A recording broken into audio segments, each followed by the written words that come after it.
Magandang gabi mga kapatid. Kumusta na kayo? Unang-una sa lahat, tayo magpasalamat sa Diyos sa paggabay niya sa atin sa maghapon. May i-share lang ako sa inyo. Natatawa kasi ako eh. May pinost ako sa Facebook.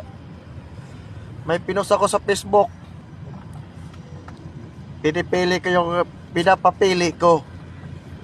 Ang sabi ko doon, alin ang piliin nyo?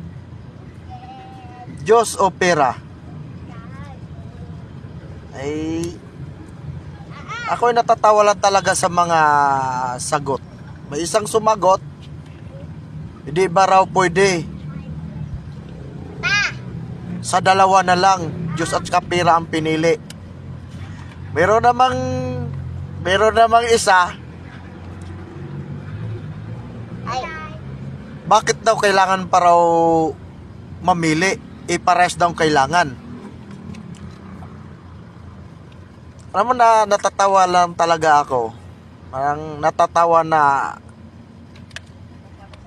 nalulungkot ba? Natatawa na nalulungkot ako. Alam nyo, alam naman natin na ang pera kailangan talaga ng tao yan. Siyempre, alam ng Diyos yan eh. Di ba? Alam ng Diyos yan na kailangan ng tao ang pera. Hindi sila, marang iba hindi makapili. Ako natatawa na nalulungkot talaga. Kasi ang sabi naman ng ibang nag-comment, bakit? Kung wala kang pera, mabubuhay ka ba? Tatawa ako nalulungkot. Parang ano ba? Pero naintindihan siguro na ako nga nakaunawa, so pati Diyos naunawaan naman siguro ng Diyos, pero mali kasi alam nyo, siyempre ako siyempre dapat unang-una talaga ang Diyos talaga dapat piliin.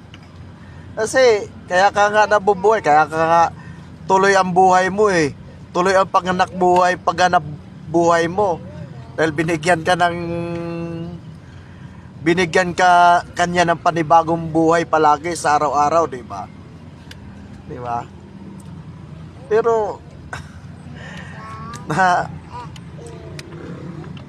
hindi sila makapili. Kailangan mga kapatid, alam naman natin na kailangan talaga ang pera.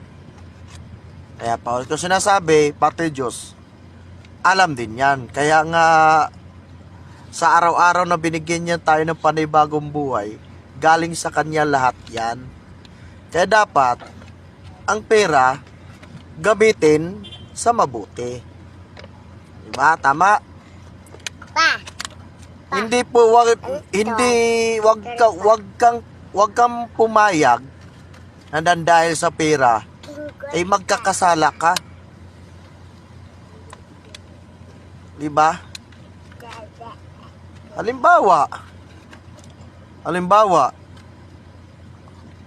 wala ka ng time sa Diyos. Halos sa buong isang linggo wala ka ng time sa Kanya. Alam niyo mga kapatid,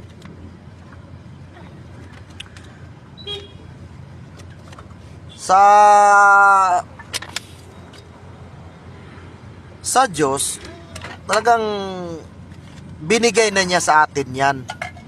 Yung maghanap buhay tayo in 6 days. 6 na araw tayo maghanap buhay. Ang isang araw, ilaan natin sa Kanya para siya'y papurihan at pasalamatan. Pero, siyempre, dahil sa dahil sa ay maraming dahilan ng tao, maraming dahilan. Alam niyo mga kapatid, ang pera at kayamanan, yan ang pinakaunang ginamit ng dyablo upang tuksuin ang mga tao, upang makalimot sa Diyos. Tandaan ninyo yan mga kapatid.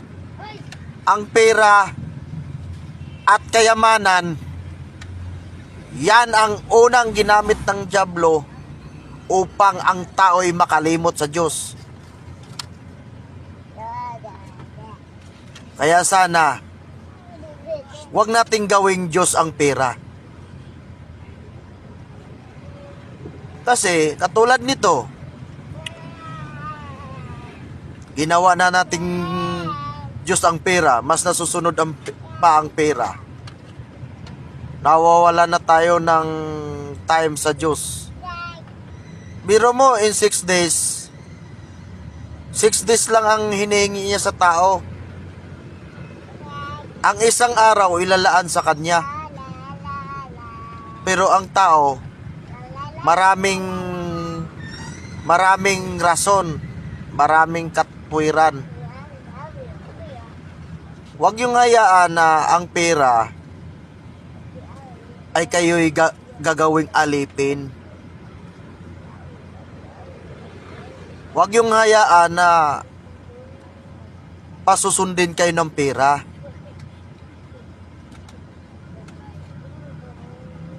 Marami nang gumagawa ng hindi maganda ng dahil sa pera. Lalo nang nasa gobyerno ngayon.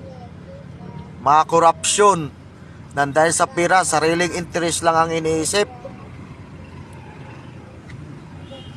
Mabulaklak kung magsalita. Ganyan ang kadiliman. Kung magsalita, mabulaklak.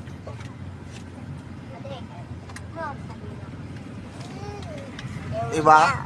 Akala mo totoo.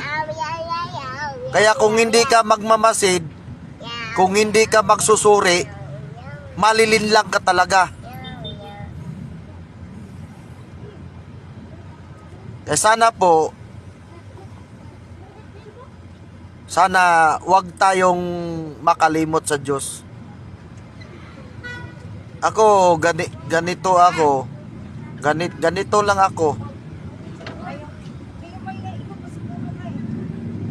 Pero talagang katulad ko, kailangan hingiin natin kung gusto natin magbago, hingiin natin ng patnubay at gabay niya, kasi wala tayong kakayahang magbago. Siya lang ang may kakayahang bumago sa atin. Wala tayong kakayahan na magbago. Sabi natin kaya magbago, hindi, mali yun. Pag sinabi mong kaya mong magbago, nang naayos sa sarili mo, mabibigo ka lang. Kailangan totoo ka sa kanya, makipagrelasyon ka na sa kanya. Kailangan may komunikasyon ka sa kanya para tutulungan kanyang magbabago. Hanggang dito lang mga kapatid. Sana wag tayong makalimot sa Diyos, kasi tayo bukas o makalawa o ngayon, di natin alam kung buhay pa tayo. Baka bukas o ngayon o bawat every segundo, baka hindi natin alam. Kakabisi natin, inuna natin yung pera, kakabisi natin, baka hindi natin alam na bukas o o ngayon ay mamatay ka na pala. Hanggang dito na lang mga kapatid. Maraming salamat po sa mga nagtiyagang makinig sa akin. Sa pamagitan ng FB page ko, mapaabot ko sa inyo ang nais kong mapaabot. Maraming salamat po. God bless. sa lahat.